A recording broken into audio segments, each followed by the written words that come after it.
అలాగే ఇక్కడ తెలంగాణలో గవర్నమెంట్ వచ్చింది 25 రోజులు. కాకపోతే ఏంటంటే ఇప్పుడు ఈ గబగబా మనం మాట్లాడడం అంటే ఇప్పుడు ఏదో సందర్భాలు వస్తున్నాయి కాబట్టి చెప్తున్నాను, కానీ ఇంక 25 రోజులు వచ్చింది.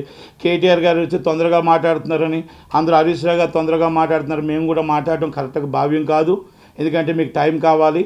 అలాగే చిత్రపూర్ కాలనీ మీద 66 ఎకరాలకి చిత్రపూర్ కార్మికుల కోసం ఇచ్చారు.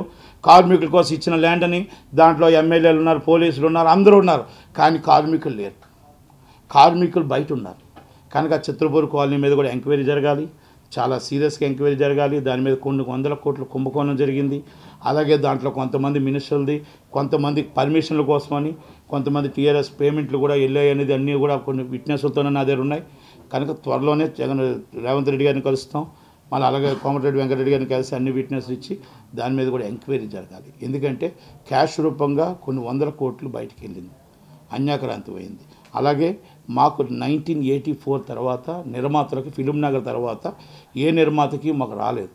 కనుక మాకు రామానాయుడు గారు బిల్డింగ్ కిందన 9 ఎకరాలన్నర ఉంది, 4 ఎకరాలు అన్యాక్రాంతం అయిపోయింది. ఎఫ్డీసీకి 5 ఎకరాలు ఉంది. కాబట్టి దయచేసి మా నిర్మాతలకు ఆ ల్యాండ్ కానీ మీరు ఇవ్వగలిగితే మేము అపార్ట్మెంట్స్ కట్టి తక్కువ అక్కడి నుంచి ఉన్న లైన్ క్యూ నిర్మాతలకు అందరికీ కూడా ఆఫ్టర్ ఫిలిం నగర్ తర్వాత ఉన్న వాళ్ళకి మీరు చెన్నైలో ఉండేటప్పుడు అందరికీ ఇచ్చారు. తర్వాత వచ్చి చాలామంది సీనియర్ నిర్మాతలు వచ్చారు. ఇప్పుడు నిర్మాత ఇక్కడ ఎంఎస్ రాజు గారు అవ్వచ్చు, లేకపోతే దిల్ రాజు గారు అవ్వచ్చు, అందరూ ఇక్కడ తెలంగాణ నిర్మాతలే.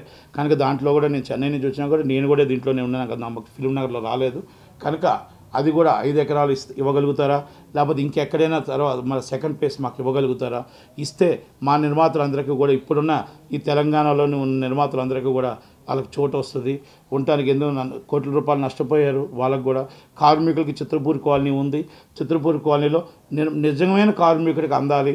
అలాగే ఈ కాంగ్రెస్ గవర్నమెంట్ చేస్తుందని పూర్తి నమ్మకం నాకు ఉంది. కనుక రేవంత్ రెడ్డి గారి మీద నమ్మకం, త్వరలోనే రేవంత్ రెడ్డి గారిని కలుస్తాం.